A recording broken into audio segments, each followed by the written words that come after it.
Good evening and welcome to the May 22nd council meeting. I'd like to ask you to all stand, and our councilman Mark Hargrove will be leading us in the pledge this evening. All right, if everyone can place your hand over your heart, ready to begin. I pledge allegiance to the flag of the United States of America and to the republic for which it stands, one nation under God, indivisible, with liberty and justice for all. Thank you. And our first presentation this evening, I would like to call up Linda Reich, who will be recognizing Joyce Edwards for her retirement as a community services specialist. Linda? Thank you.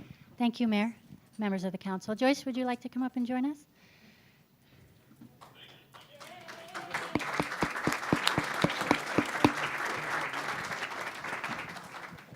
So tonight, sad for us, even though her last day is not until the 31st. Joyce is retiring from the city. She's been with us for 28 years, which is a long time, but when you consider that she has a full-time job working for Walnut Valley Unified School District, she just works for us part-time, and she's done that for 28 years. Her primary assignment has been at Ayala Park, so if any of you have been to Ayala Park over the last 28 years, Joyce is there almost every evening. So in the morning, she works a full-time job, and then in the evening, she comes and she works with us. So that's a feat for those of you who have had to work two jobs or have worked two jobs. But I think if you talk to Joyce, her second job was really her love. She loves Chino. She grew up in Chino.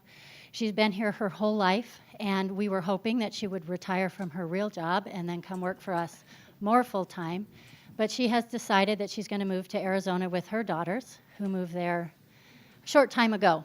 So tonight, we are recognizing Joyce for her 28 years of service with the city of Chino. We were happy to have her. Her legacy will go on for years. And she didn't just work at Ayala Park. She worked in our camps.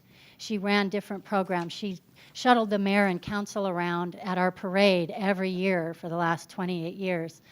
Because she not only worked at the park, she drove our buses for us when we needed it. She took our seniors around. She's got a lot of talent. We are going to miss her a lot, and I'm very disappointed that she's not coming back after she retires and work for us more. But I know that you're going to have a great time in Arizona. I know that you're going to have a fun time with your kids and your grandkids, and it's hard when your family leaves you alone. Oh, we're going to make her cry. But thank you, Joyce. Thank you. Did you bring anyone with you? Your family? Well, they're in Arizona. They're all in Arizona. So no. Some people are watching it on Channel 3. Ever since I was told that I had to talk on this thing, I've been a pile of nerves. And I couldn't get my thoughts to come together. So last night, two of my staff, Eric and Kiran, helped me put my thoughts onto paper. I just wanted to sincerely thank the City of Chino for letting me be a part of such a loving and dedicated community. The city and Ayala Park has been such an important part of my life since the day I started working here. I have felt like this has always been more than a home to me and have cherished every single moment, every event, every interaction with staff, user groups, and especially our youth. I want to thank the City of Chino and everyone who have supported me through the years. I still can't believe I'm leaving. I am nervous yet excited for my journey ahead, but I will always, always cherish the memories I have with the City of Chino.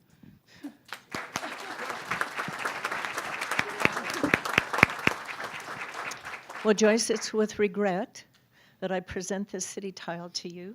And it reads, "The City Council, on behalf of the citizens of Chino, wish to express our appreciation for your 28 years of dedicated service that you provide to our city and our residents." Thank you. I present that to you.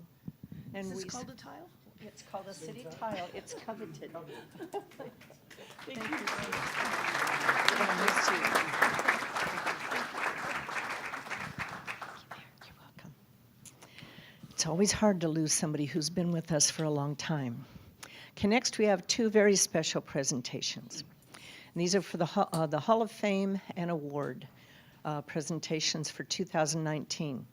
In March 1998, the City Council established the Hall of Fame Award to recognize the individuals for their contributions to the Chino community. For many years, the Citizens Recognition Committee would make this selection. Unfortunately, we have lost many of those members and have turned the selection process over to the Chino Valley Historical Society, which is doing an outstanding job of preserving Chino's history. And then I dropped the paper. Tonight, we will be inducting two new members into the City of Chino's Hall of Fame. This prestigious award is presented to individuals who have made a major and lasting contribution to the development and progress of the City of Chino, and who have been outstanding examples of leadership and service in a manner that engenders honor and respect from a historical perspective for their participation in the community. The awards presented tonight will be on permanent display in the Chino Community Building. I would now like to call up the president of the Chino Valley Historical Society, Ryan Cummins, as well as any other members of this society present tonight to assist with these presentations. If you'd like to introduce all those people, Ryan. Thank you, Mayor, Council, City staff, and guests. We appreciate this opportunity on behalf of the Historical Society, and I'd like to introduce this great group of people that are here with us tonight. Linda Flathers, who's I couldn't do it without her. We're inseparable. Lori Fritsch, Sally Santoya, and her husband Ray. Yeah, without Lori, yeah, that's coming later. And then Lillian Urena at the end there. Just thankful for all their hard work on putting this together. Oh, I did, Sally and Ray. And then, of course, Al McCombs. He's going to head up the peanut gallery there. But we're really happy to be here tonight and recognize the families that are receiving this award. And I'm going to start with the first family. If I could ask Steve and Jackie Frady to please join us up here.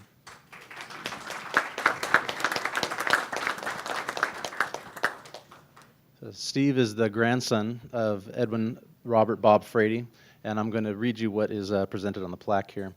Edwin Robert Bob Frady, community leader and newspaper editor and publisher, played an important role in supporting public affairs, youth activities, and patriotism during the 1920s and 1940s, leaving an indelible mark on the Chino community.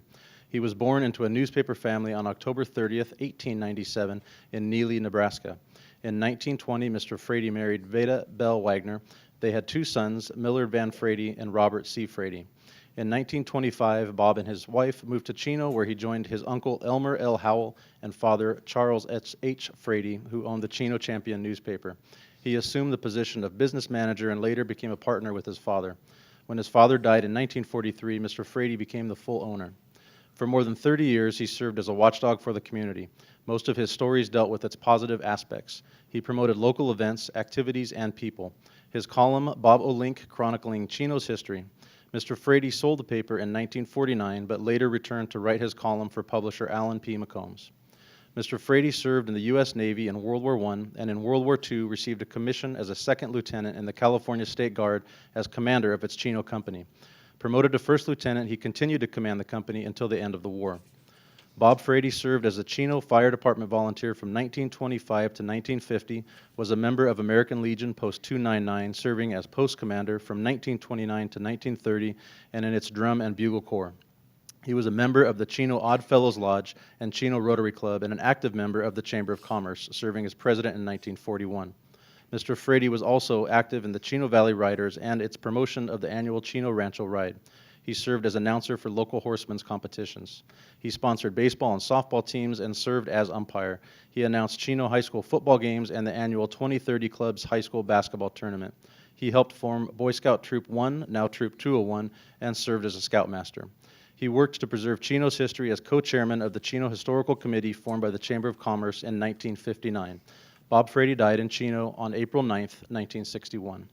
So on behalf of the Historical Society, we'd like to present you with this plaque, which will also, a duplicate will hang in the community building. And if you have a few words that you would like to share. That's wonderful. You know, my grandfather loved Chino.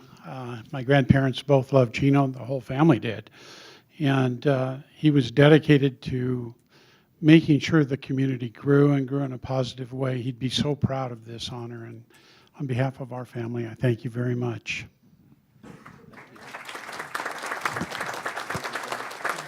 Down at the end here, and we'll bring up. Now I'm going to turn it over to Linda for the next presentation. Can I have the family and associates of the Sam Maloof family please come forward?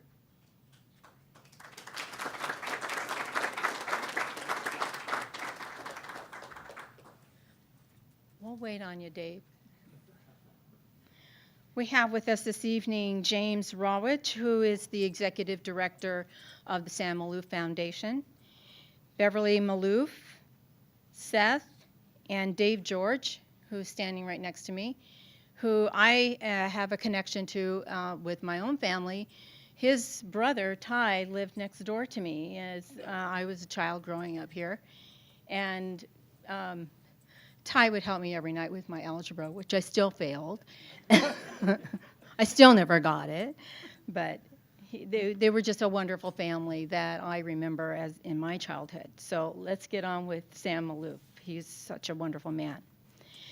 Samuel Sam Soloman Maloof was a world-famous woodworker who grew up in Chino, California. Born on January 24th, 1916, Sam was the seventh of 9 children and the first son his parents. I told him I'm going to crucify these names because I just don't. Say it for me. What's it? Simon, Nassif, Nadir. Yeah, Simon, Nassif, Soloman Maloof, Okay. Sam. And Anis immigrated from Lebanon in 1905. Their large family lived on 6th Street. We also had the opportunity driving over here to go past Sam's house. As a young child, Sammy, as he was called, was creative artistically and excelled in craftsmanship derived from his admiration of his mother's skill in making handmade lace and linens.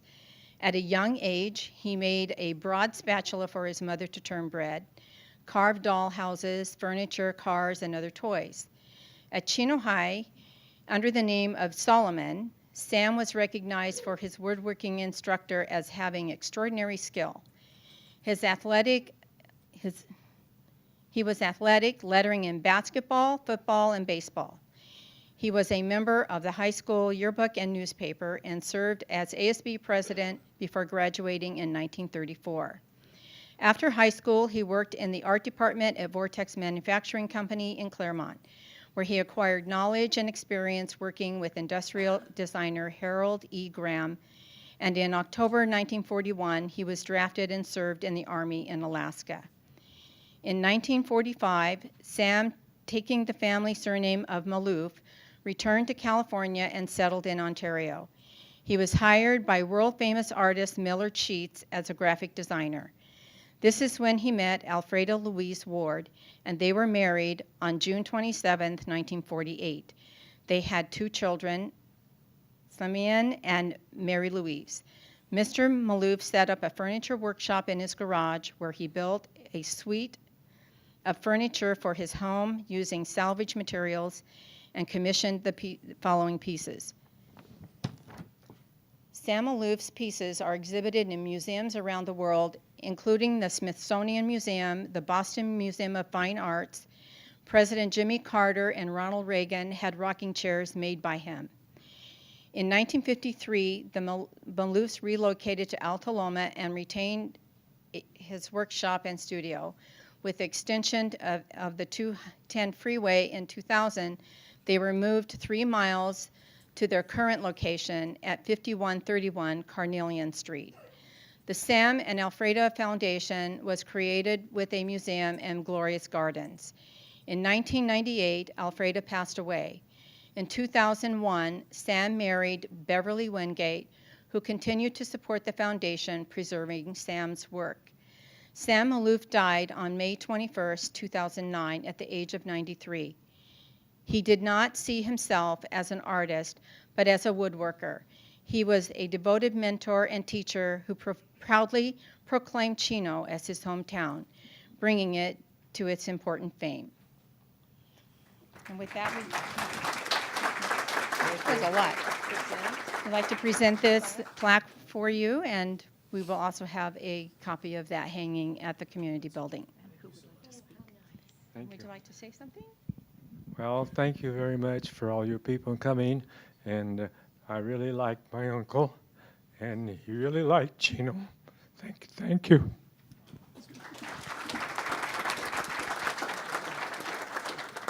This is just has been such a great experience coming to Chino for the Sam and Frady Maloof Foundation in Alta Loma is of course open to the public, and you can come and tour the gardens and the historic home and the workshop. We'd love to see you all. And I think I want to leave tonight just with the idea that when you see a small child in Chino or anywhere else, and that child has a certain interest in art or whatever it is they're interested in, just remember that someday that child's going to grow up, and that child could well wind up in the Hall of Fame of Chino or any other city. With your encouragement, your support, and especially when it comes to the arts and woodworking and skills that don't necessarily get encouraged these days, it's these are talents that need to be developed in our young, and I know that our cities, our towns, and our communities are all better off as a result of them. Thank you so much, and we really appreciate it. Thank you.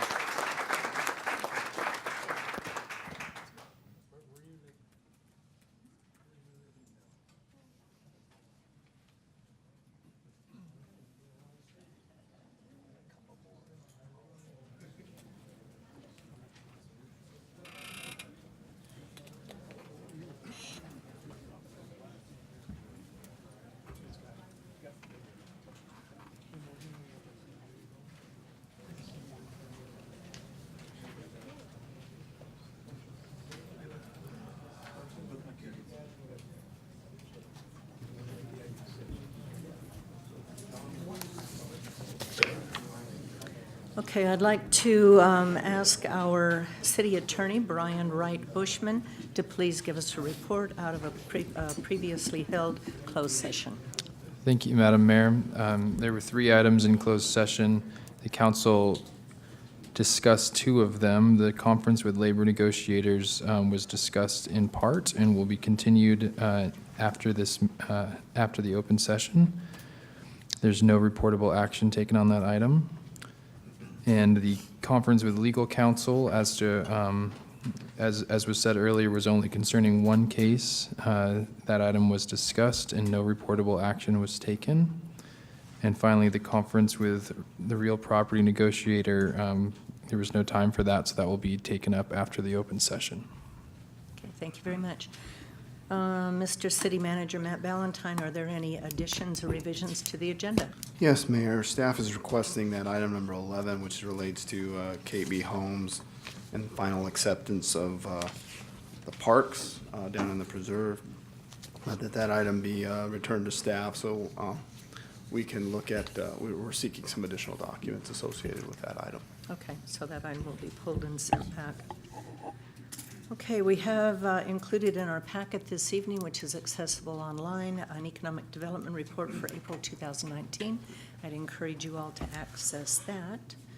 And then under public announcements, with summer just around the corner, I'd like to give a brief overview of our annual summer events.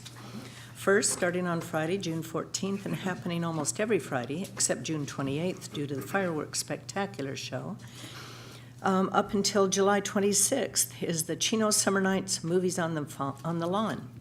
As in years past, each event will be held right here on City Hall lawn and begin at 6:30 p.m. with an ending time roughly at 10 p.m. Additionally, each event will include family fun activities with food and retail vendor booths available to all participants, with, of course, a family-friendly movie beginning at dusk. This year's movies include, on June 14th, Indiana Jones and the Last Crusade, June 21st, Spider-Man Into the Spider-Verse, July 5th, Smallfoot, July 12th, Incredibles 2, July 19th, The Lego Movie 2, July 26th, Captain Marvel. For more information, please call 909-334-3256. Additionally, our annual fireworks spectacular has expanded this year to 2 days. Friday, June 28th from 4 p.m. to 10 p.m., featuring carnival rides and food booths, and Saturday, June 29th from 3 p.m. to 10 p.m. at Ruben S. Ayala Park, which is located on the corner of Edison and Central. As one of our most anticipated events, please don't miss out on the family fun, including games and carnival rides, great live music, food vendors, and of course, an outstanding fireworks show. Of importance, please make sure you don't miss out on the show's military recognition portion, which will begin at 7 p.m., and the actual fireworks show, which begins at 9 p.m. on June 29th. For more information, please call our Community Services Department at 909-334-3258. Also, the American Legion Post 299 will host a Memorial Day service and a 21-gun salute on Monday, May 27th at the Chino Community Building. The service will begin at 10 a.m. Please note that in observation of Memorial Day, City Hall will be closed on Monday, May 27th. City Hall will reopen the following day at its regular operating hours of 7:30 in the morning to 5:30 at night. And lastly, the Wylands Foundation's Mayor's Water Conservation Challenge is over for 2019. This is the first year that Chino participated in the challenge. Thanks to everyone's pledges, Chino placed 7th in our category of population from 30,000 to 99,999. That's pretty impressive showing for Chino's first time participating. As you know, we had a friendly competition going with Palm Coast, Florida. Our congratulations to Palm Coast for placing first in the category. But be warned, we're going to beat you next year. Chino made 2,632 pledges, resulting in a water savings of 10.5 million gallons of water. Additionally, 652 fewer pounds of hazardous waste will enter our watershed. 275,963 fewer pounds of trash go into the local landfills, and 43.4 million pounds less of carbon dioxide will be released into our atmosphere as a result of your commitment to conservation. To achieve these significant environmental benefits and ensure a healthy, beautiful Chino for future generations, please live the pledge every day. I want to thank you for your participation, and watch out, Palm Coast, because we're going to be back. Next, under public communication, this is the time and the place for the general public to address the council about subjects that do not appear elsewhere on the agenda due to council policy and Brown Act requirements. We cannot take any action on issues not on the agenda. I'd like to call up Henry Aguilar from the Chino Valley Independent Fire District, who would like to lead us in prayer this evening, and I'd invite anyone who would like to join us to please stand.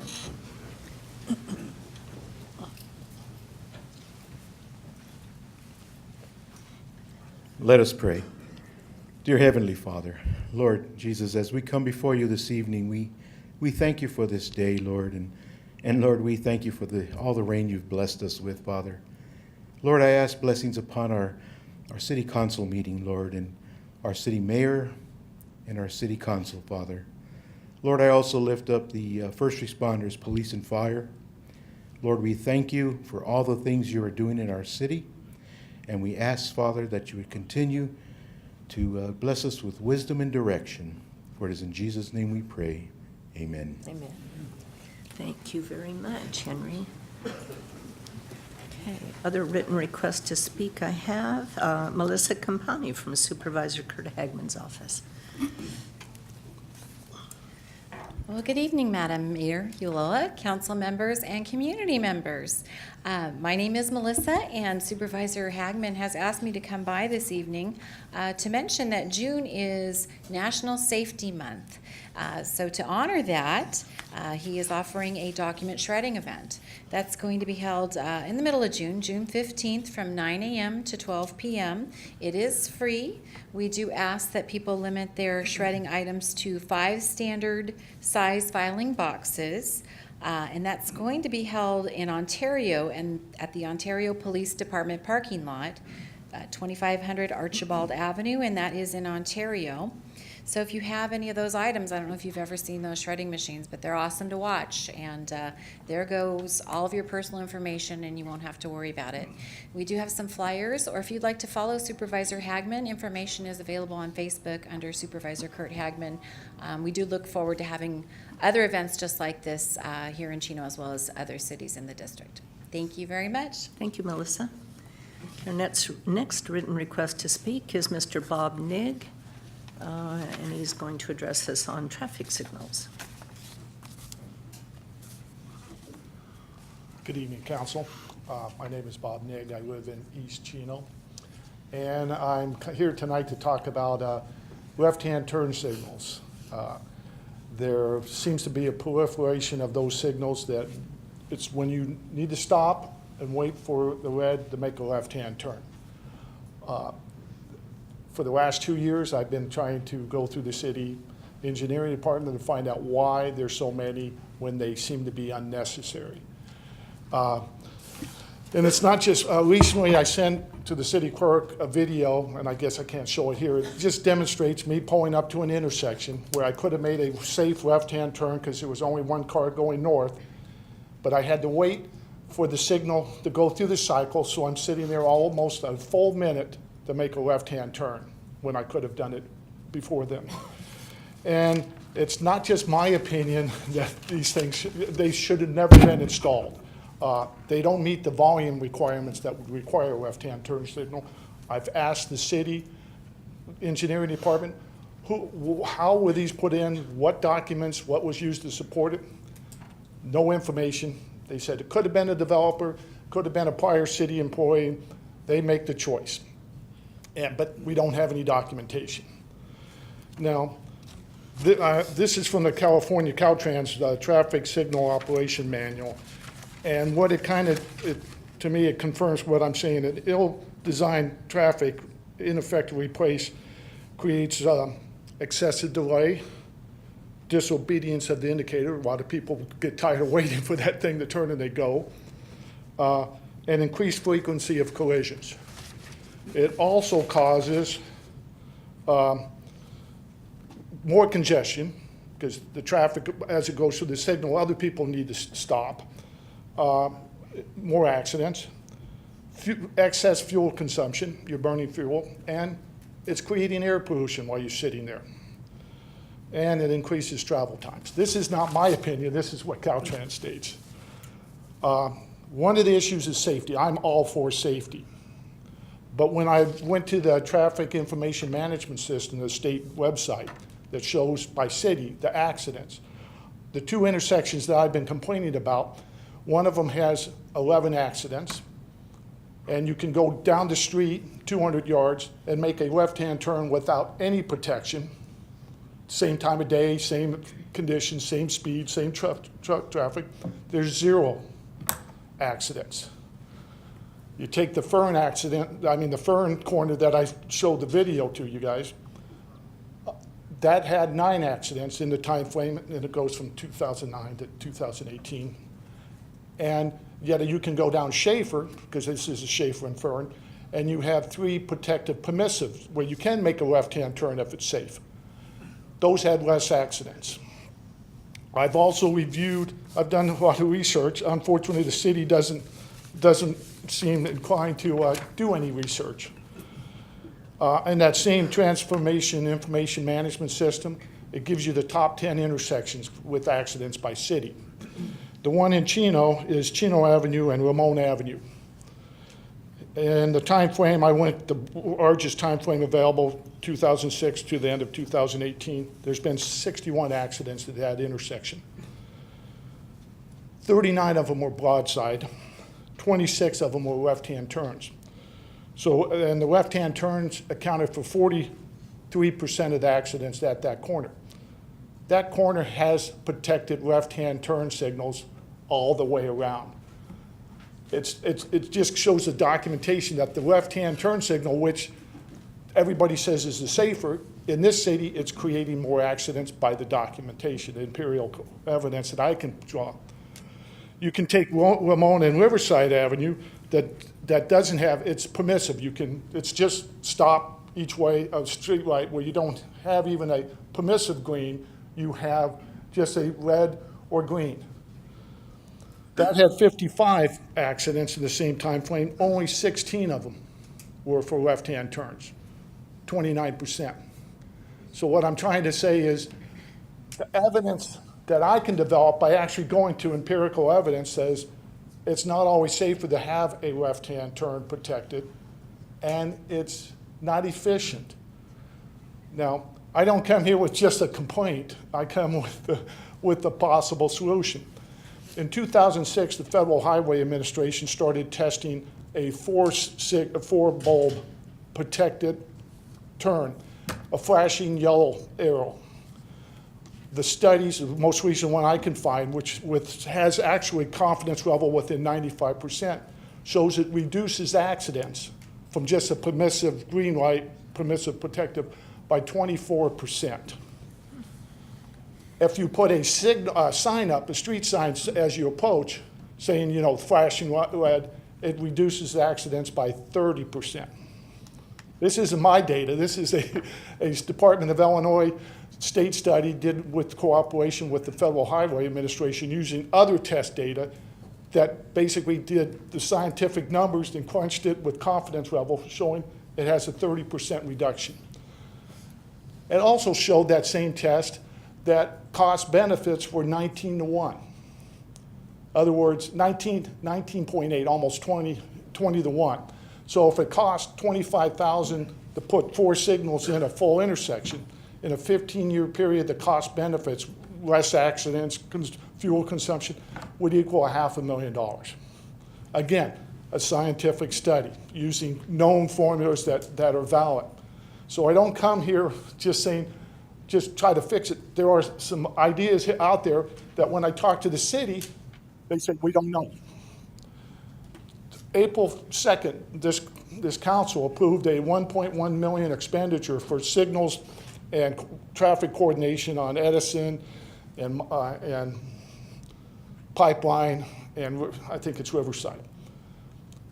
When I met with the city manager, who's been a great guy, I don't want to say anything negative, but you don't have a traffic engineer currently that's qualified to say this should or shouldn't be done. I don't know why the city would spend $1.1 million to put in more left-hand turn signals, protected, without going through the benefits of at least doing a study in comparison. Why aren't we going to use these type of flashing signals? It makes sense.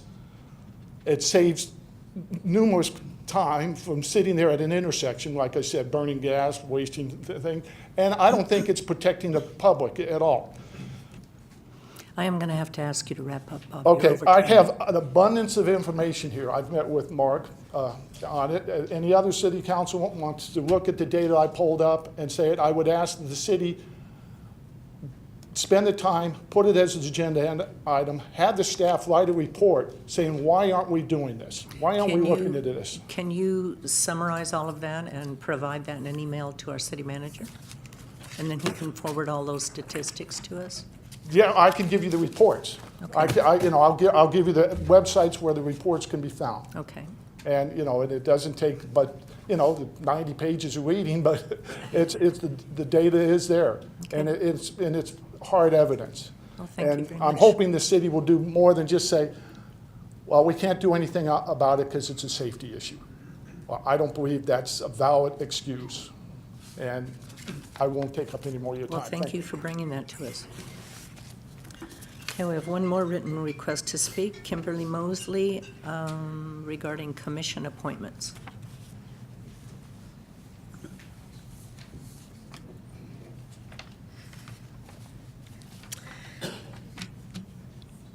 Madam Mayor and distinguished council members, my name is Kimberly Mosley. I am a Chino resident for about 20 years now.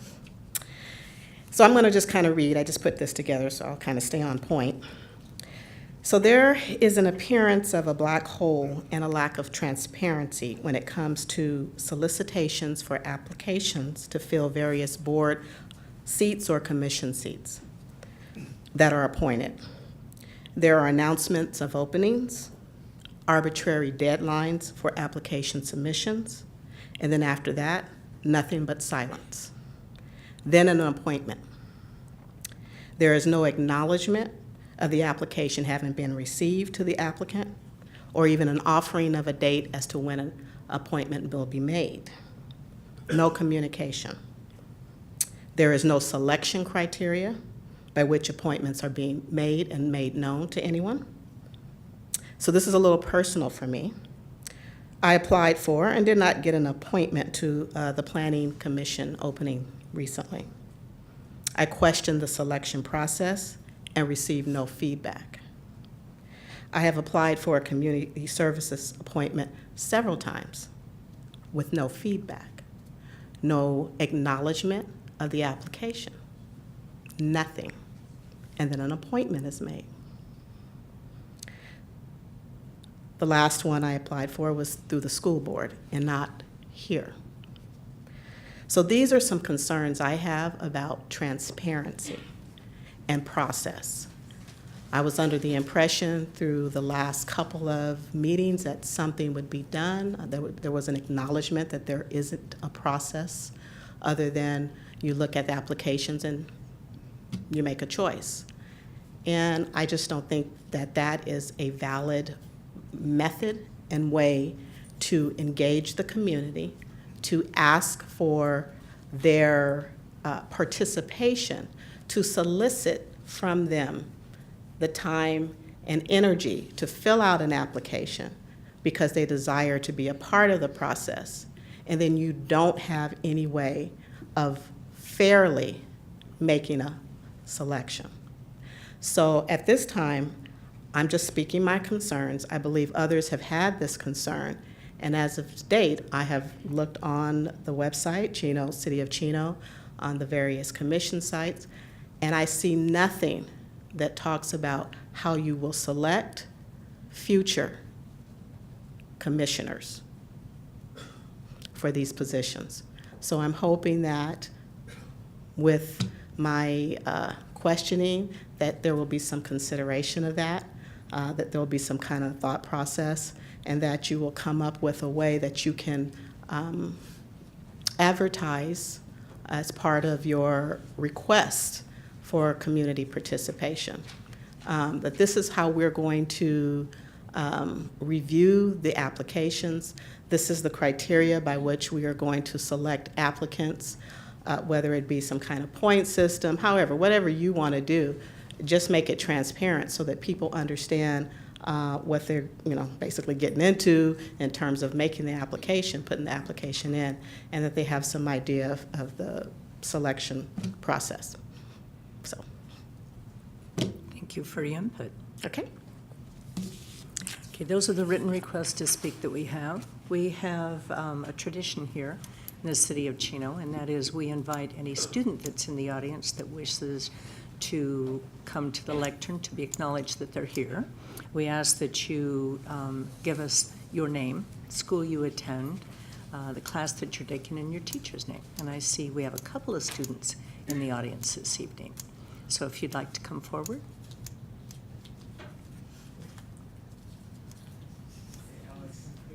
You have to come up if you're going to be acknowledged by your teachers, if it's a request, if it's a requirement from your school. No? Okay, then you're not going to be on TV. Those are the only written requests to speak that I have. Is there anyone in the audience that would like to address the council on an item that's not on the agenda? Okay. Yes, sir. Come on up. If you can give us your name, please. That's your old mailman? Tom tells me you're his old mailman. Former mailman. How about that? And Lori's also. And Lori's also. Okay. I come here because I'm very interested in Sam Maloof's woodworking. I used to subscribe to Wood Magazine, I have the very first issue of Wood Magazines, and I have over 230 other books. But on this one special, Sam Maloof autographed it for me. Nice. I used to have his registered nurse, when he had a doctor's appointment, she would take care of him, and she lived on my route. So anyway, I got to talk to her, and I asked him if she could take my magazine so he could autograph it for me. So this is very, very special to me, especially when I read in the paper that he was going to be honored today. So I just thought I'd That's share fantastic. my my Wood magazine that's signed by Sam Maloof. That's fantastic. How nice. Well, I know the Frady family was going, after the council meeting, was going to go back to the old schoolhouse museum. I don't know if Sam Maloof's family was going back. Does anybody know if they were going over there? I think they were invited. They were invited? So if you'd like to go over to the old schoolhouse museum, they may still be there if you'd like to show them what you have. Oh, good. Okay, thank you. You know where that's located? No. Okay, I can Lori, show you. or Linda will tell you how to get there. Yeah. Who will? Linda Reich. Oh, on 10th okay. Street. Thank you. Thank you for coming. Anyone else like to address the council? Okay, then we will move on to the consent calendar. We do have a request from staff to pull item number 11 and send it back. Any council members wish to have any other item pulled, or anyone in the audience wish to have an item pulled? Okay, seeing none, I would entertain a motion. Okay, we have a motion from Councilman Hargrove, second from Mayor Pro Tem Howie, and the balance of the consent calendar passes unanimously. Okay, next item under public hearing is item number 13, annexation of territory into existing community facilities district number 2003-3, improvement area 5. This item will conduct a public hearing, adopt resolution number 2019-021, calling for a special selection for the purpose of approving an annexation into improvement area number 5 of the community facilities district number 2003-3, and adopt resolution number 2019-22, declaring results of the special election. I'd like to open the public hearing and request a staff report by our Finance Director, Rob Burns. Good evening, Mayor and members of City Council. On April 16th, City Council adopted Resolution 2019-017, declaring the City of Chino's intent to annex territory into Improvement Area 5 of CFD District Number 2003-3 for municipal services and establishing tonight as the public hearing date. The properties being annexed into Improvement Area 5 tonight are the Homecoming Project, their latest phase, and the three commercial properties located in the preserve. Annexation of these properties will add an additional $54,000 a year of general fund revenue to provide necessary municipal services such as police and fire services. With that, I'd like to turn it over to the mayor to proceed with the public hearing and the vote count. Okay, do any council members have questions of staff before we ask the public to speak? No? Then I would invite any member in the audience to address the council on this item. Is there anyone who would like to speak? Okay, seeing none, we will close the public hearing. Okay, so according to my instructions here, at this time, we're ready to call for a motion to approve resolution number 2019-021. Is there a motion to approve? Okay, there's a motion from Mayor Pro Tem Howie, second from Councilman Lucio. And the item passes unanimously. Okay, the resolution just adopted authorizes the district to proceed with the annexation and calls for an election within the proposed annexation area. This authorizes the annexation and the levy of special taxes pursuant to the applicable rate and method of apportionment for Improvement Area 5.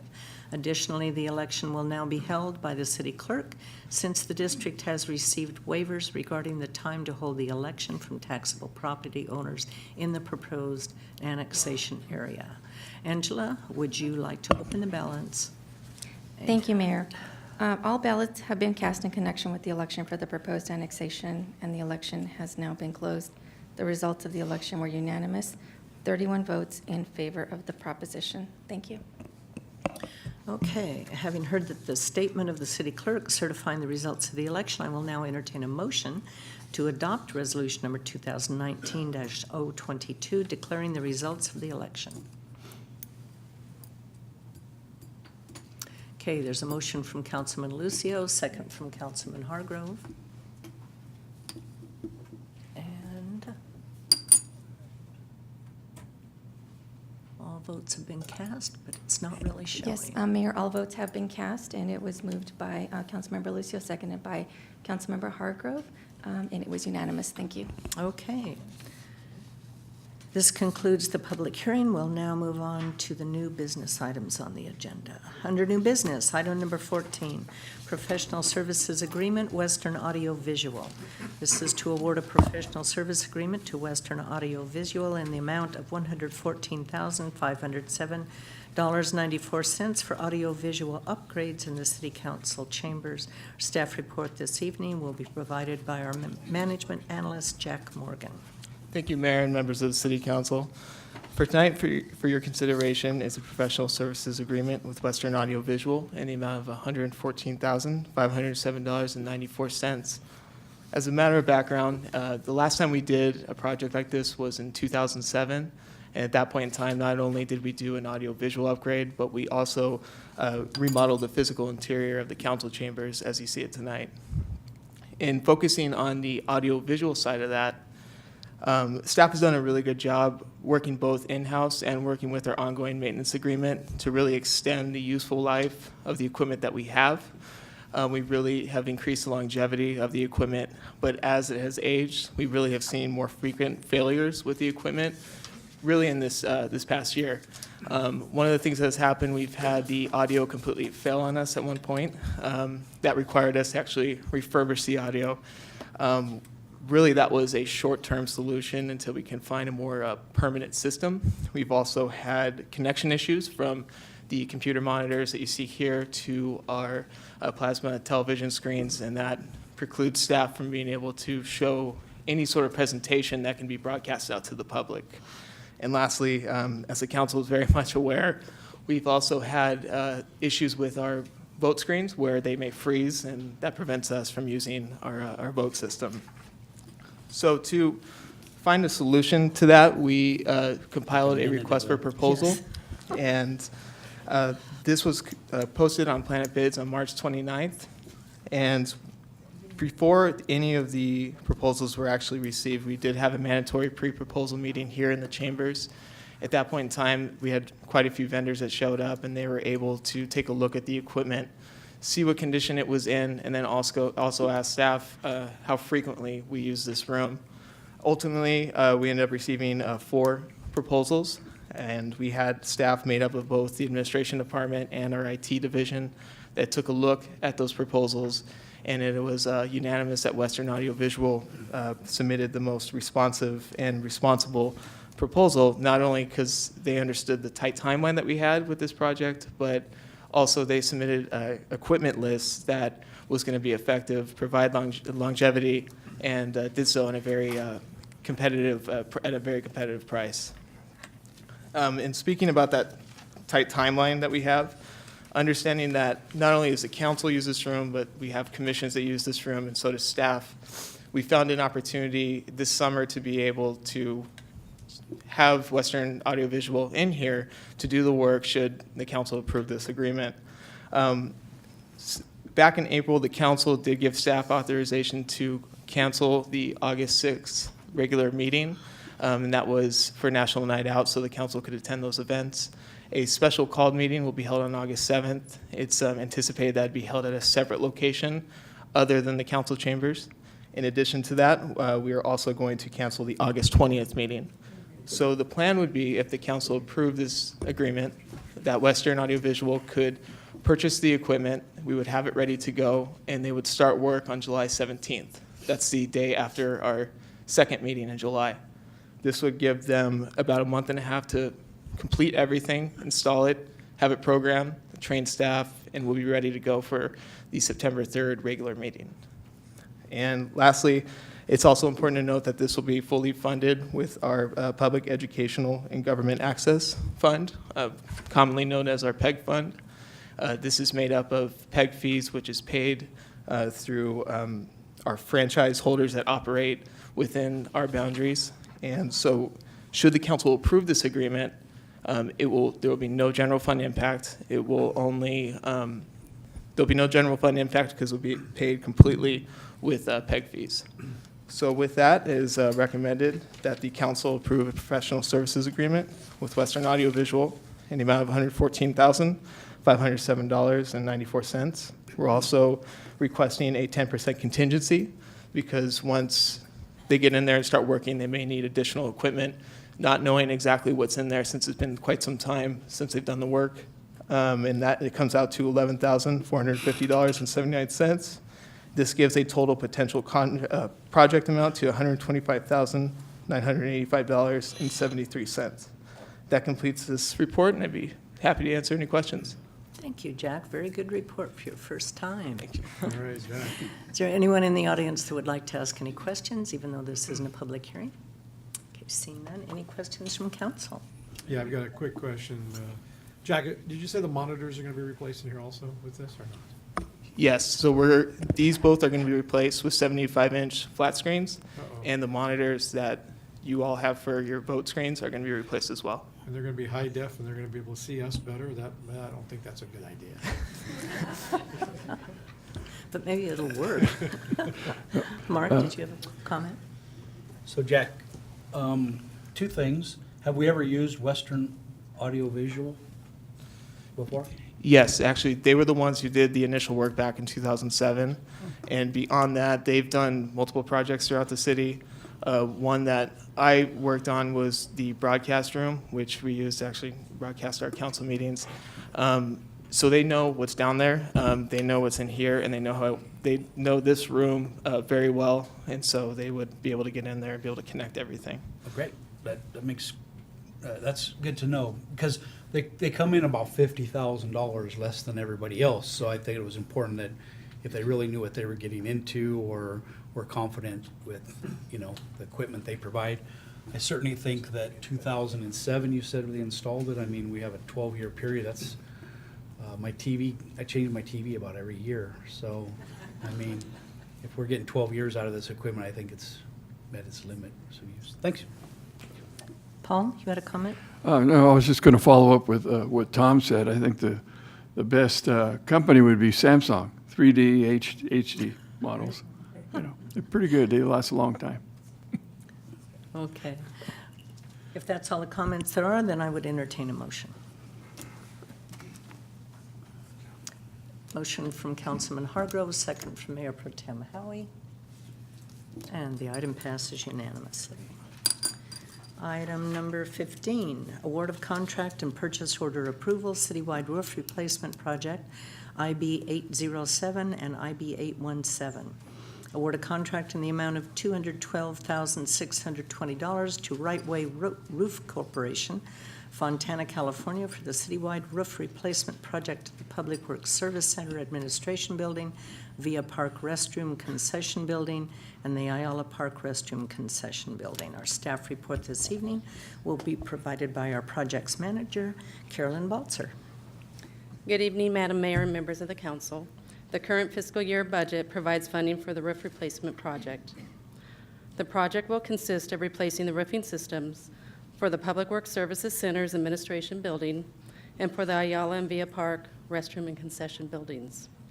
The Public Works Services Center's existing roof is an asphalt roof, which is approximately 36 years old, is in a state of failure, and contains asbestos.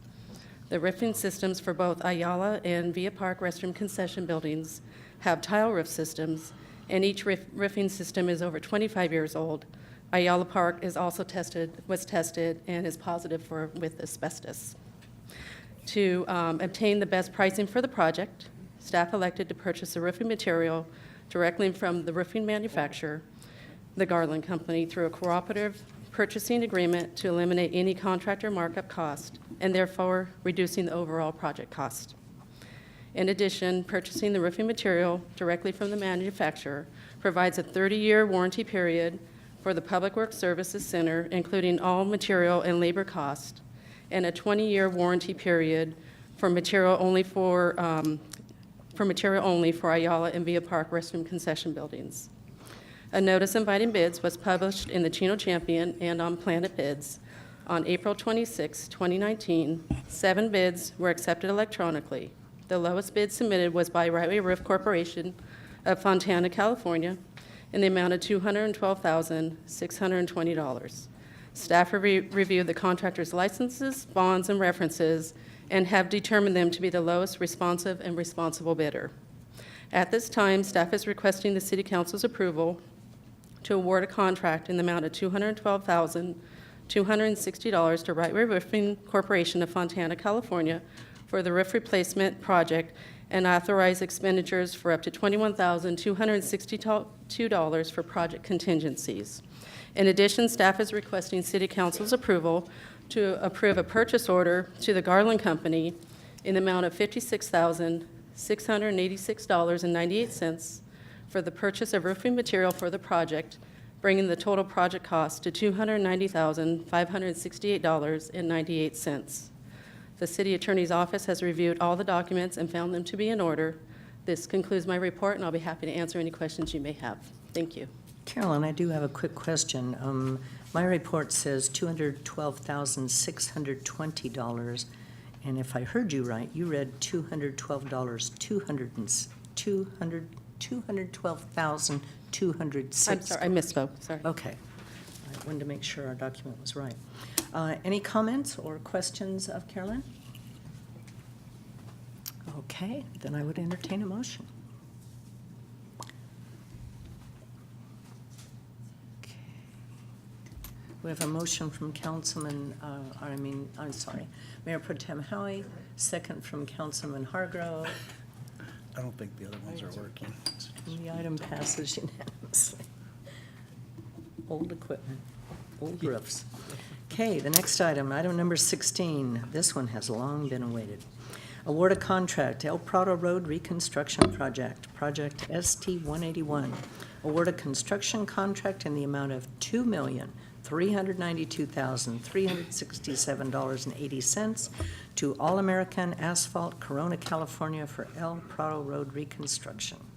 Our staff report this evening will be provided by our civil engineer manager, Maria Frazier. Good evening, Madam Mayor and council members and audience. On January 19th of 2016, the City Council approved a professional agreement with David Evans and Associates to design the El Prado Reconstruction Project, also known as ST-181, between Kimball and Central Avenues in the amount of $66,000. The plan specs and estimates were submitted to the city for final acceptance, but due to our staff's workload, the project idled until the beginning of 2018. During this time, DEA's contract expired, and on June 19th of 2018, Council reinstated the contract and approved an amendment in the amount of $49,915 to revise the plans to address accessibility requirements. During the design, additional accessibility needs were identified by staff, so DEA provided a scope and fee for the additional design efforts in the amount of $14,736. The revised and updated plans were completed and accepted by the city engineer on January of 2019. At the time the project commenced design, Development Services had received an application for a project proposed at the northeast corner of the intersection of Central and El Prado. During the design coordination, it was agreed that the proposed project, which is the gas station, would be conditioned to provide the appropriate street widening and accessibility requirements. Because the future project would need to trench for utilities connections across El Prado Road reconstruction project limits were originally designed to end at about approximately 350 feet east of the intersection. Because of the uncertainty of this future gas station and its construction schedule, it was decided later on to include accessibility improvements at El Prado Road and Central Avenue as part of this project. Consequently, on March 5th of 2019, the council approved an amendment to DEA's design contract in the amount of $16,000, $378, to complete said improvements and authorize staff to advertise a notice to bidders while the additional accessibility and traffic signal improvements at the El Prado and Central were being designed. In an effort to obtain reasonable bids for the additional work, staff included an alternate into the bid package with the estimated quantities for the accessibility work and the traffic signal modification. An addendum containing the design for this intersection, containing the accessibility and traffic signal improvements, was uploaded to Planet Bids on April 23rd of 2019. Additionally, due to the extent of the addendum and the various questions during the bidding period was extended to open bids to April 30th. During the bidding process, various comments were received, all of which were addressed via addenda and uploaded to Planet Bids, and all the quantities have been included in the bid price. The original construction cost during design for the original scope of work was about $2.19 million. And this cost was later on revised when we added the addendum to contain the improvements for the accessibility and traffic improvement at Prado and Central, and the estimated cost was about $3.9 million. However, the good news is that the bids yielded lower costs during the bidding process. So on April 30th, 2019, at 10 a.m., 6 bids were received and open, and All American Asphalt was deemed the lowest responsible bidder, with a total base bid of $2,392,367.80. The fiscal year 2018-2019 CIP budget has a balance of approximately $2,210,406 for El Prado Road reconstruction. The anticipated construction-related cost exceeds the current amount in the budget by about $800,000.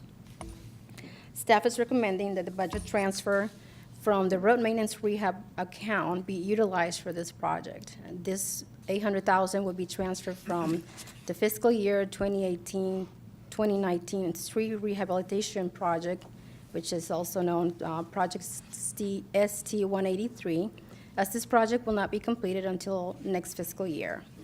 Staff will fully fund Project ST-183 during the fiscal year 2019-2020 budget adoption process. So staff is recommending the following: an $800,000 budget transfer from road maintenance rehabilitation account from Project ST-183 to this Project ST-181. Award a contract to All American Asphalt from Corona, California, the lowest responsible bidder, in the amount of $2,392,367.80 for El Prado Road reconstruction. Authorize expenditures up to $151,770 for project management costs. Authorize expenditures up to $80,000 for inspection cost. Authorize expenditures up to $239,236.78 for unforeseen conditions in the field. And authorize the city manager to execute all necessary documents on behalf of the city. This concludes my report, and I will be happy to answer any questions. Maria, what is the time frame for the actual construction? The actual construction, we haven't had the pre-construction meeting, of course, with the contractor, but I believe it was, no, I can't recall, but I think it's about 65 or 90 days. I'm going to have to get back to you on that. I'm not recalling what we have put on the specs as anticipated. Okay, that's a very major road, very, very heavily traveled, and it really needs to be repaired. So when the time frame is set, I would appreciate you coming to council so that we can make an announcement. It's actually going to take 90 days to complete. They have 90 days to complete the work. But when will it start? Well, we need to kind of coordinate that because that is a major thoroughfare to the preserve. Right. Certainly with Bickmore down right now, we don't intend to start this project, but it'll be occurring during the summer. It's not your traditional, I mean, this is a significant amount of money. It's not your traditional overlay project. They're going to have to go down to the base. And then certainly we're going to provide, make it much more accessible than it is today, but we are gonna coordinate that and advise people, but we need to kind of monitor what's going on in the preserve and what roads are open and closed down there. But we don't anticipate starting this until we get Bickmore open. Okay, all right. So it will be announced. Absolutely. Any other questions, comments? Yeah. Tom?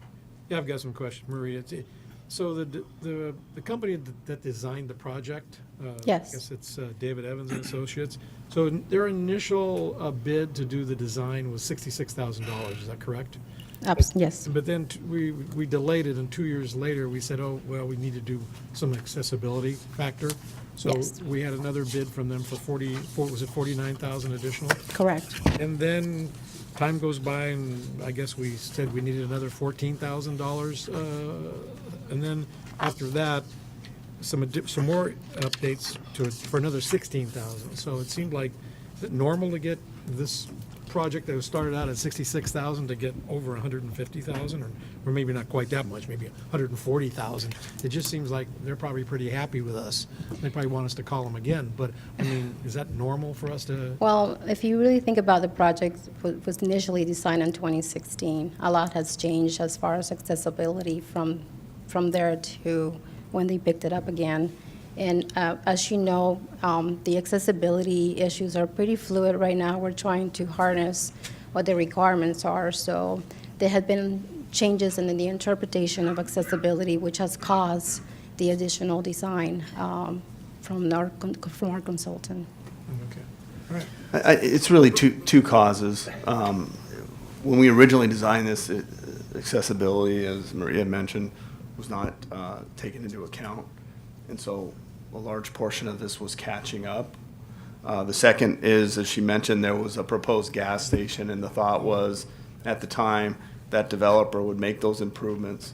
But as time went on, and certainly, the council has been pushing to get these street projects done, we just decided to go ahead and move forward, and we haven't heard much as far as progress on that project. So that had us look at that whole intersection, particularly at Central and Kimball. Any other comments, questions? Now, Matt, is this going to be a complete closure of that street for 90 days, or are they just going to close part of it and just? I don't believe that, we'll work with the contractor on that, but I believe that we should be able to keep traffic on one direction each way the entire time. I mean, there will be maybe occasions where for a short amount of time we may have to close, but it will be just due to a certain operation. But those details we will work out with the contractor to allow for access throughout the entire construction period. Additionally, I've been coordinating with Vivian and Ariana and making sure that we make sure that we have a campaign to make sure that we inform all our constituents via Facebook, via all our social media. So it's 4 lanes, so you probably would have 2 lanes closed. On work each on 2, and direction, yes. Just have 2 lanes open, 1 lane each way then.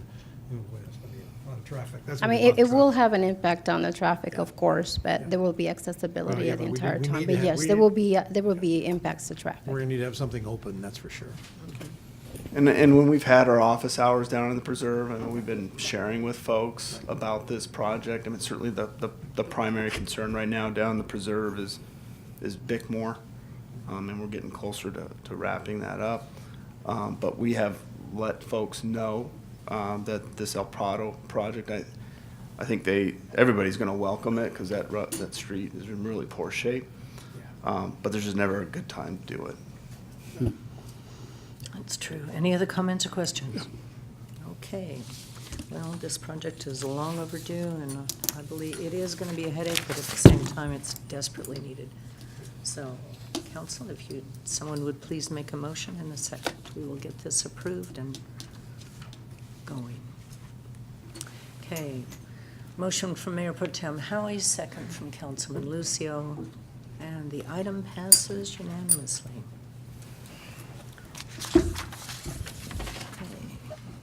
Next on the agenda is mayor and council reports. Okay, let's see. It's been a busy past couple of weeks. I'll Summarize quickly. On the 8th, I met with representatives from Majestic Realty Co. regarding the design of a project that they're hoping to move forward on. And then that evening, Seroptimist had the Live Your Dream function, which was very, very nicely attended. On the 9th, I attended Watermaster Appropriative Pool. And then we had the budget workshop here, which all members attended. And then that night, I attended the active shooter training. That was fantastic, really, really well done between the police department and the fire department. On the 11th, I attended David Allen's book signing at the Old Schoolhouse Museum. On the 14th, I met with Albert Vandersteeg regarding Food for Life's desire to locate to another building. And then that afternoon was Watermaster Prado Basin Habitat Sustainability Committee meeting.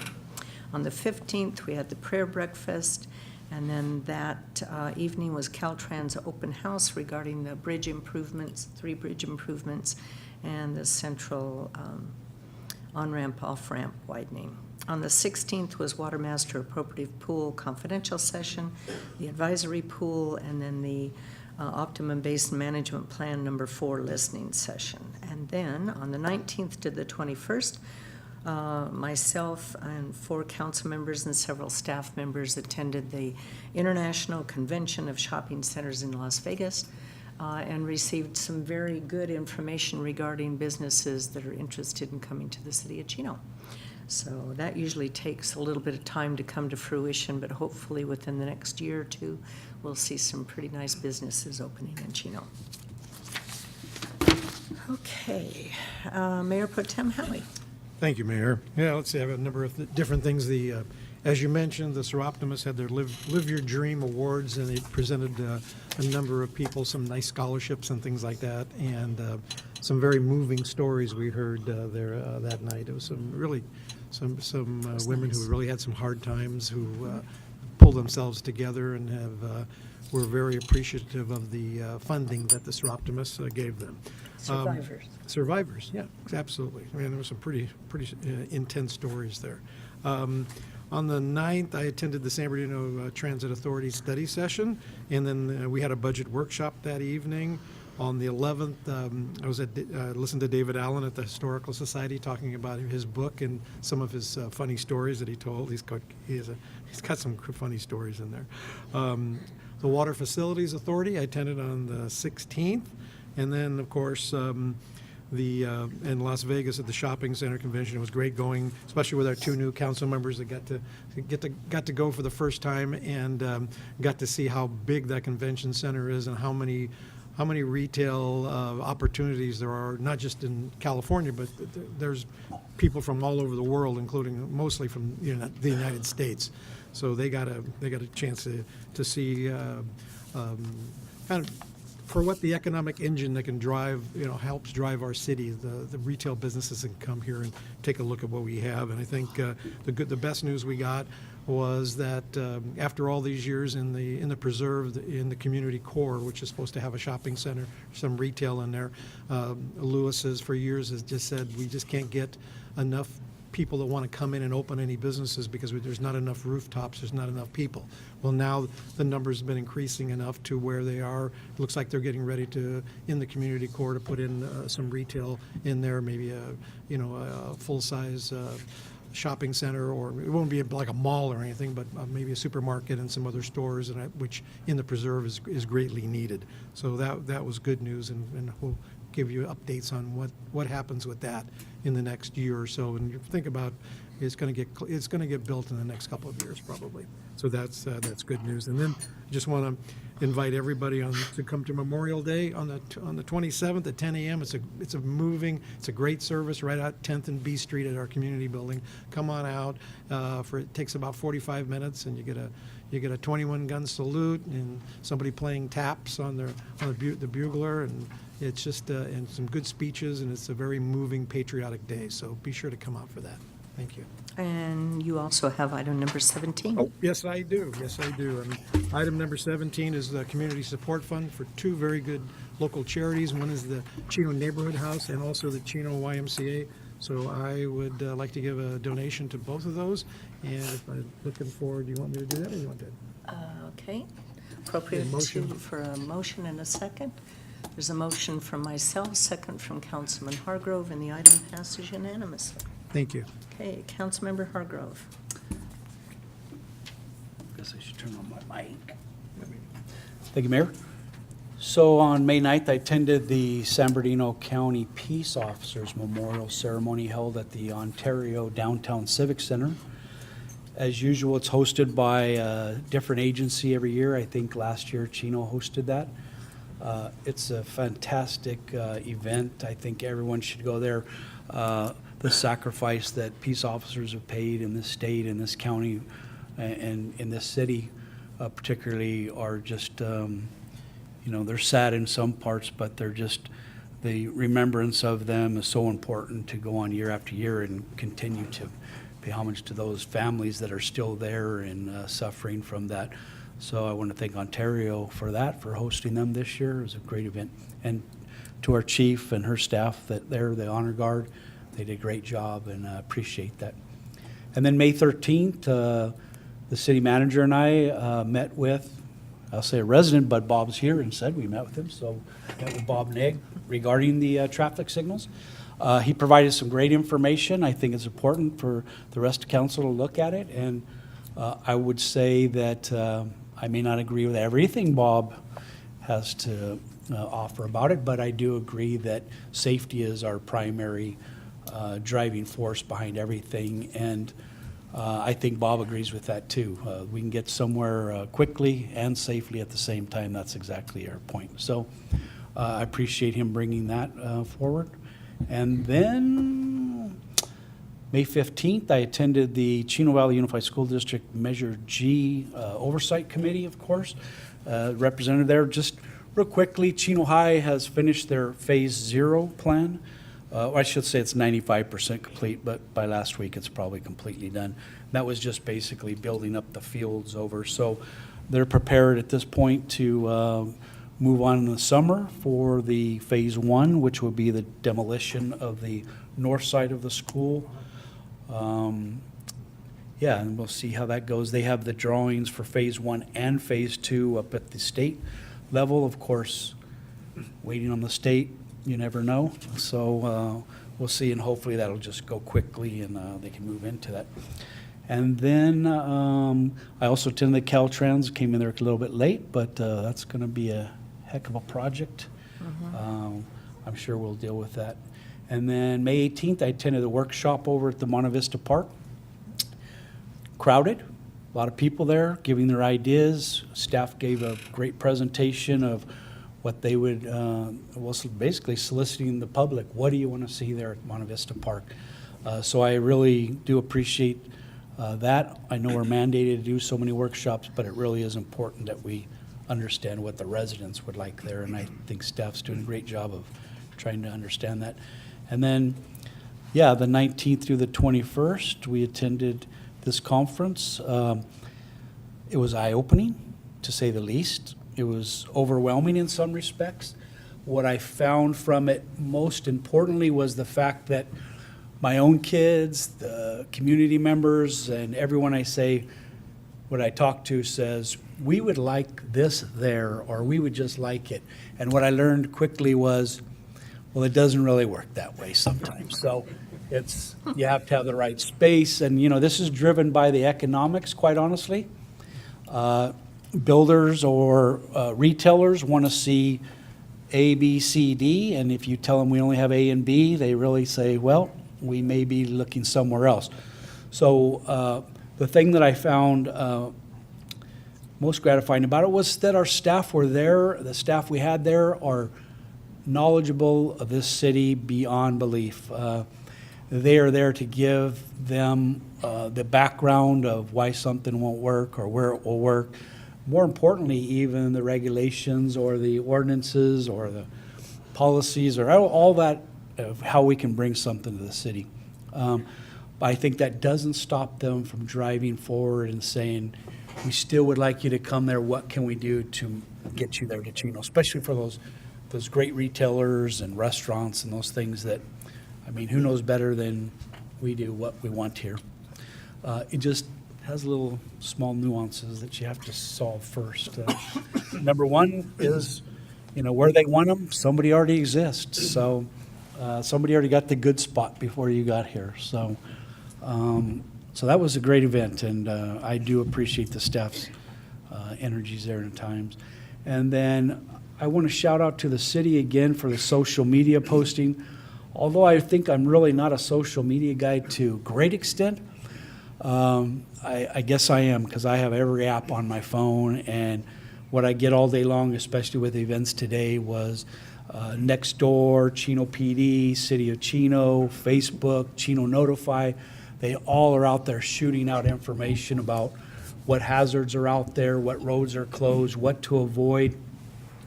So I really appreciate the fact that we jump on there. As soon as I get out of the hazard, or right before I get into the hazard, my phone's already binging and dinging and telling me don't go there. So thank you very much for how quickly we get on that.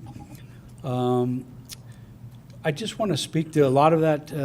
I talked to the city manager, and maybe the mayor could help with this, and maybe Councilman Howie, in terms of, it seems to be airport noise is the big concern right now throughout the community.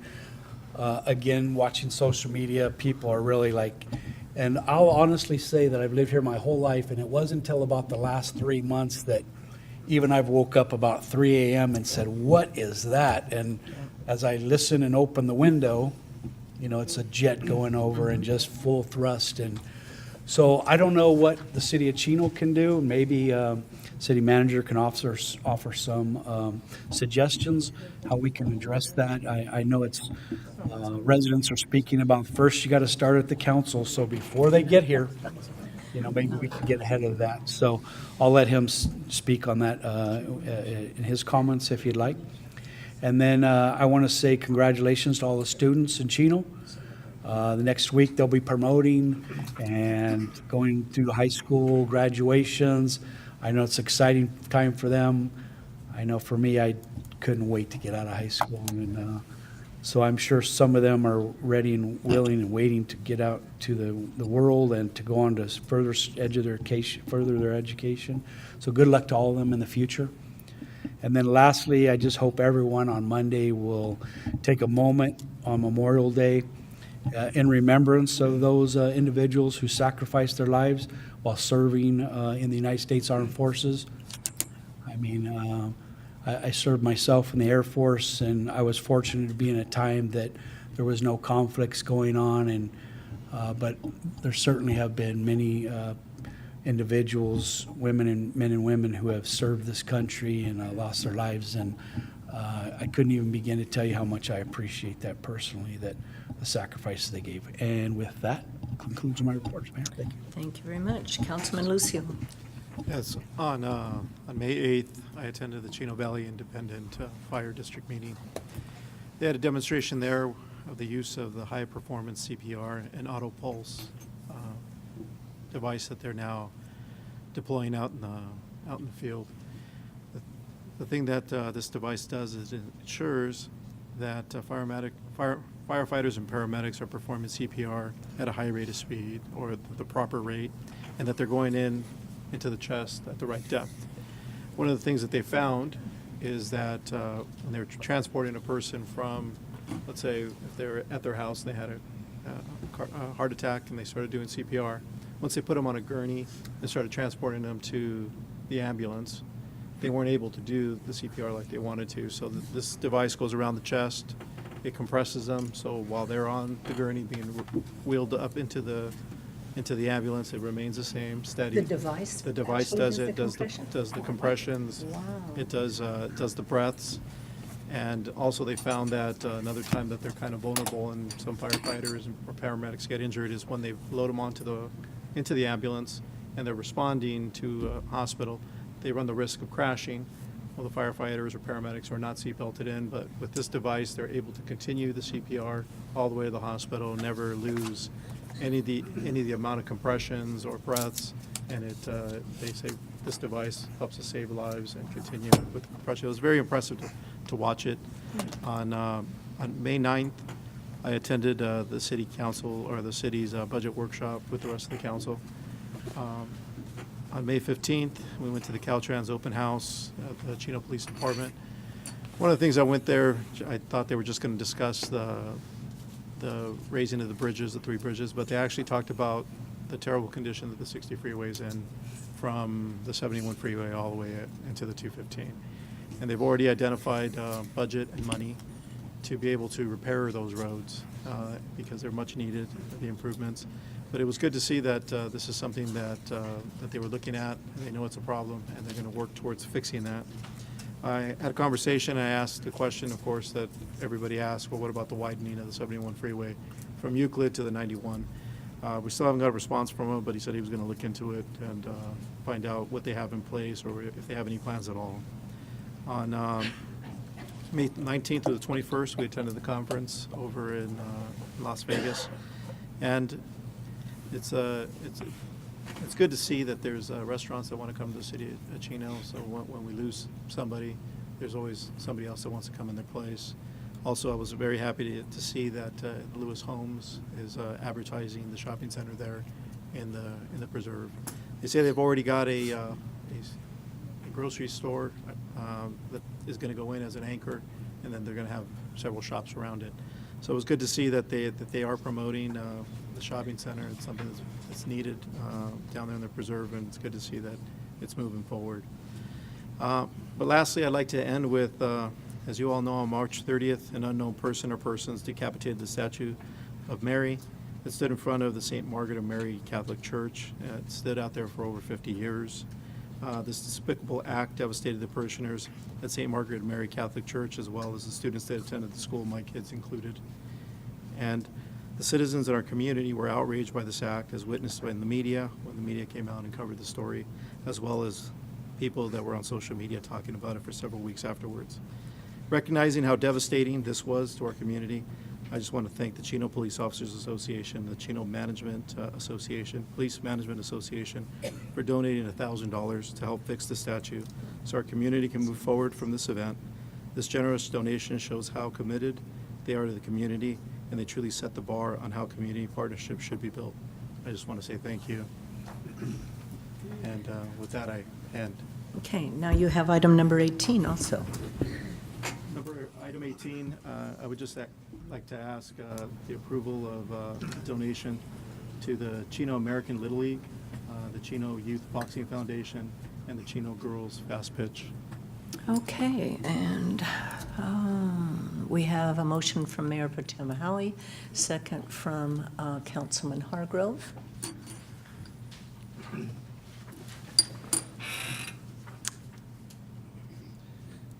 Try again, Paul.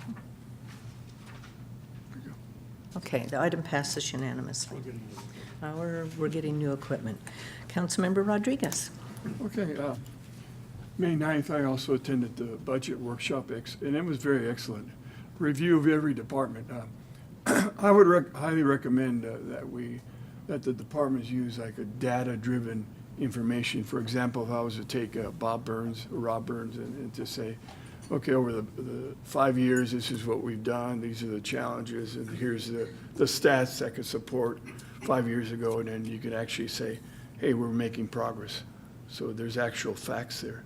Then we could take human resource and maybe do the same thing, and we have data-driven information that can say, hey, this is for real. We're moving in a very positive way. The police department can do the same thing in the sense that it's data-driven and it's actual facts, statistical facts that can say, wow, that's pretty good.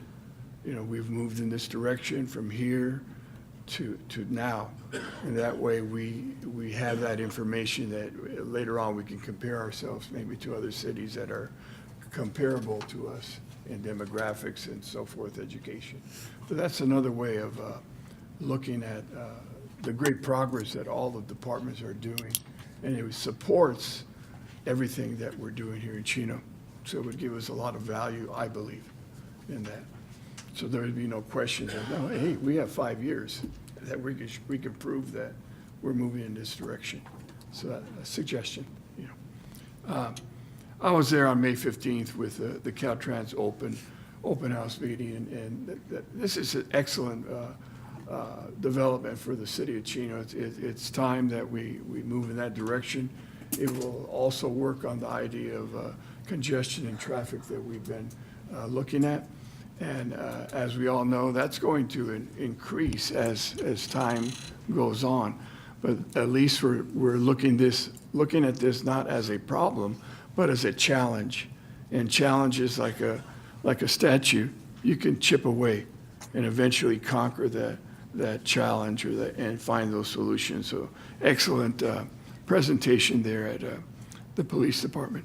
May 16th, the next day, I attended the LOCC, which is the League of California Cities. That was the same night the jet crashed at March Air Force Base.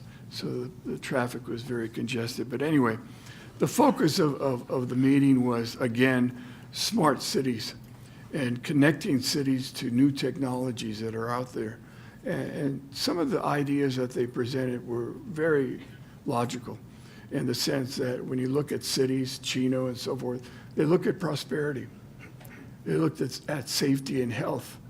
They look at ways to connect people with communication, and this is where the future is. We heard a woman here speak about the 5G. Well, that's coming around. I keep thinking, wow, do I have to turn in my 3G phone and have to spend more for a 5G? Maybe, I don't know. But that is the future that's here as we live, and it's increasing. So the focus is being addressed by organizations that we are involved with as a city and community. May 20th, here again, which was just a couple days ago, SCAG, the Southern California Association for Governments, they call theirs Connect SoCal, and we all know that's a fancy word for Southern California, right? So anyway, I'll just read a little bit of what I've written. That Connect SoCal is a long-range vision plan for the future of Southern California that identifies challenges the region is going to face and is facing right now, and solutions to address them, much like the LOCC, the League of California Cities. The plan will encompass future mobility, transportation, congestion, housing, and we've spoken about affordable housing needs, and then also homelessness and the economic environmental and public health goals that we all are going to face now, that we're facing now and in the future. So it seems that these two large organizations are really taking a closer look into SoCal's needs for addressing emerging technologies, emerging opportunities to meet the populations that are going to grow, transportation, communication, drones for police and other safety areas. So I think very, very valuable. And they will be having more workshops throughout Southern California. This morning, I attended the Chino Interfaith meeting, and the topics discussed were counseling services, health services, homelessness, affordable housing, transportation, and many more.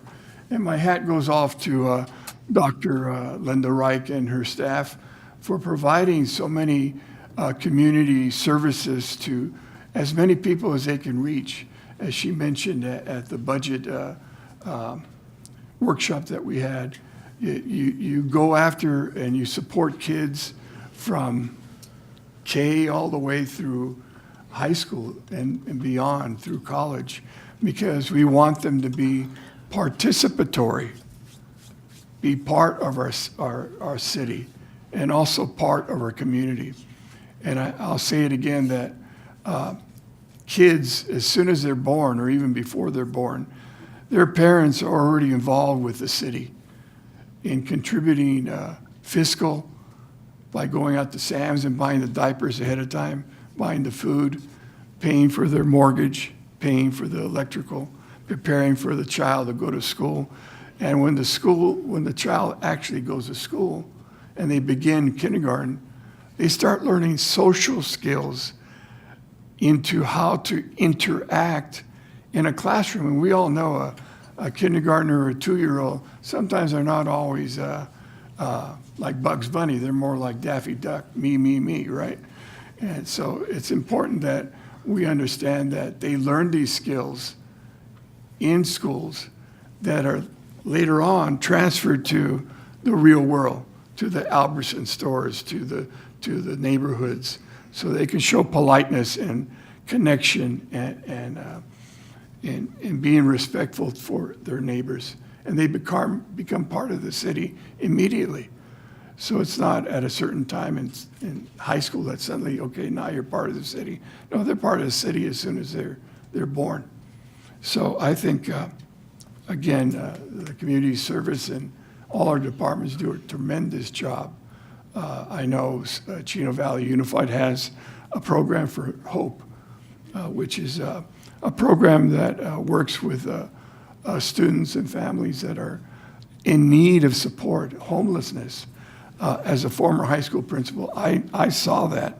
I saw high school kids that were literally living in cars, but yet they had the gumption and the need of never giving up. Because as we all know, giving up is not an option. You have to keep going. You have to have it. You have to be not only encouraged, but also inspired to keep moving forward. And as a civic leader, all of us, we represent mentorships that we need to support. And my hat goes off again to Linda and her staff and all the kids that you work with, the teens, and their giving to the community in various programs. So thank you. And that concludes my report. Okay, thank you. City Manager Matt Ballantyne, anything to report this evening? Yes, well, the issue of the airport came up. So we do have some relationships with the airport, and I know our supervisor, Kurt Hagman, sits on the board there. So certainly we can share our concerns. This isn't new. I mean, I think we've, in the past, we've had these issues, and previous council members not only have talked to Ontario, but they've also gone out to DC and spoke directly with the FAA. Many times. While we were out at ICSC at the conference, the retail conference, Ontario was represented there.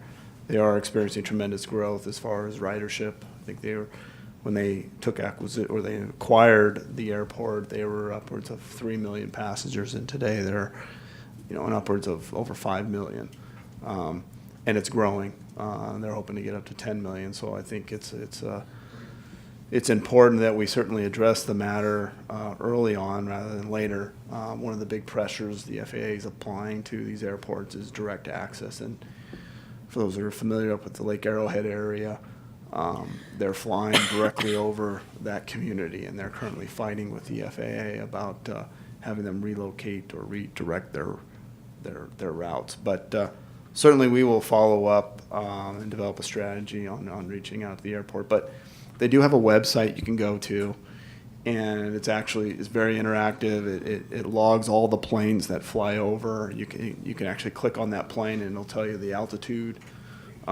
I've filed complaints personally. My kids love those planes, but they sometimes drive me nuts. And so you just click on the plane and you file it, and they do keep track of the noise complaints. So I would encourage folks to utilize that website, but we will develop a strategy as staff. The only other thing I want to add is tomorrow, Councilmember Hargrove, myself, our police chief will be going up to Sacramento to speak with the Secretary of the Department of Corrections. As you may be aware, they finished the EIR for the 50-bed mental health facility. The EIR was certified by that secretary, and we're going to go up there to discuss with them the next steps and the importance of security up there. And the city of Chino Hills and also the fire district will be joining us up there, so I appreciate our neighboring jurisdictions and agencies participating in this valuable discussion. So we will be up there tomorrow. We'll just fly up for the day, and we'll be back. And hopefully we'll have continued discussions with the Department of Corrections regarding that facility. That concludes my report. Well, I hope that you can all make an impact on them regarding our concerns, which we've voiced over and over again. On the airport, way back in I think it was the 80s, council member and I and our city manager at the time made many trips to Washington, D.C., and worked with Congressman Lewis to get some established routes for the aircraft coming out of Ontario, and it worked for many, many, many years. There are, I can't remember, VOR point, whatever they're called, anyway, where the airplane has to direct their trip in a certain direction to avoid heavily populated areas. And they were supposed to go out Mission and down Euclid so that if anything happened, they would impact the least number of people in the least populated areas. They seem to be drifting away from those tracks that they guaranteed that they would follow. So I think if you dig back in our archives, you might be able to find some of those agreements with the FAA,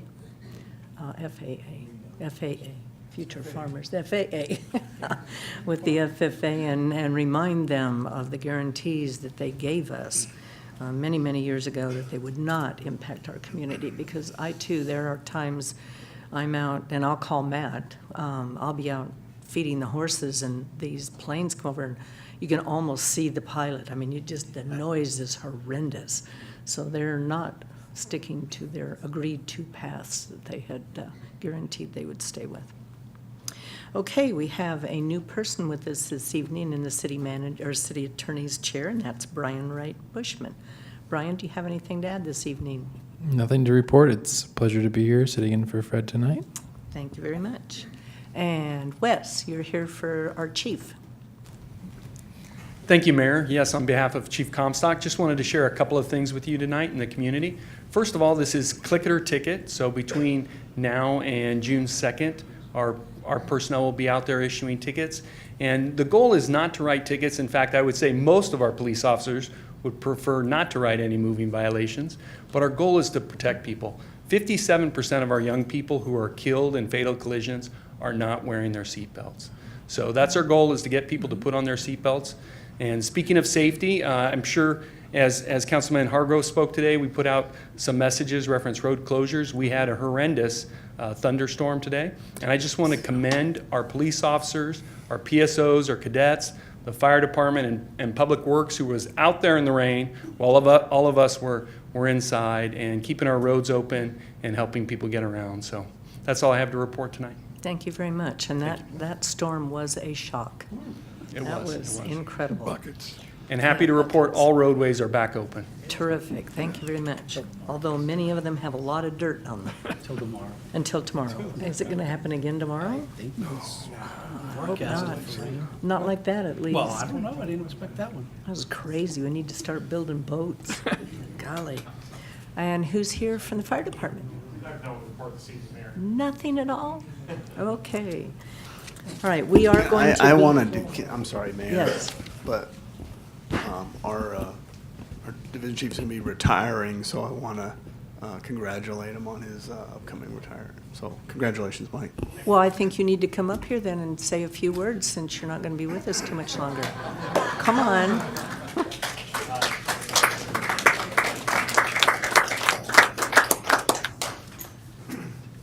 Hanging it up. Thank you for that, Matt. Good evening, Mayor and Council. Yes, as of June 6th, I'll be retiring from the fire district. I was actually I was in the first group of firefighters actually hired by the district when it was formed in '91. So I've had a very blessed career. When I got here, I wouldn't envision where I ended up, but it has been a pleasure to serve the cities that we do, the city of Chino and Chino Hills.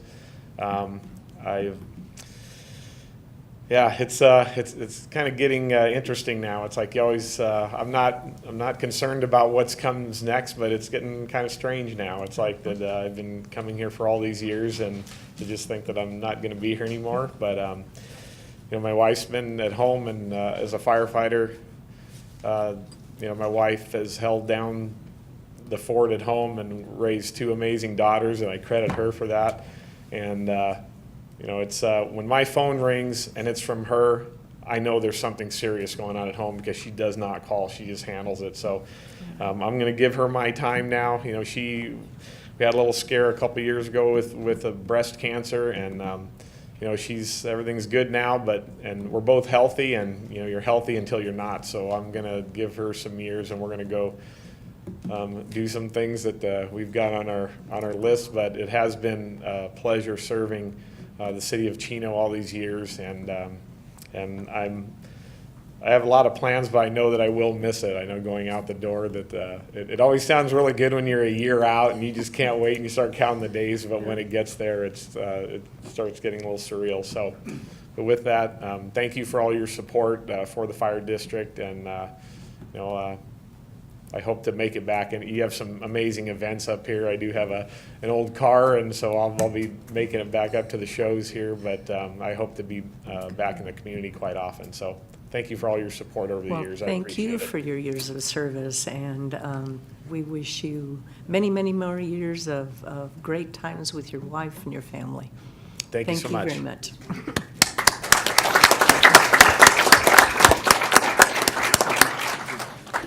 Okay, we will be going back into closed session again to handle our final item, but we will be adjourning to our next regular meeting of the council, which will be held on Tuesday, June 4th at 7 o'clock, with closed session if necessary at 6. And with that, we will be recessing back into closed session.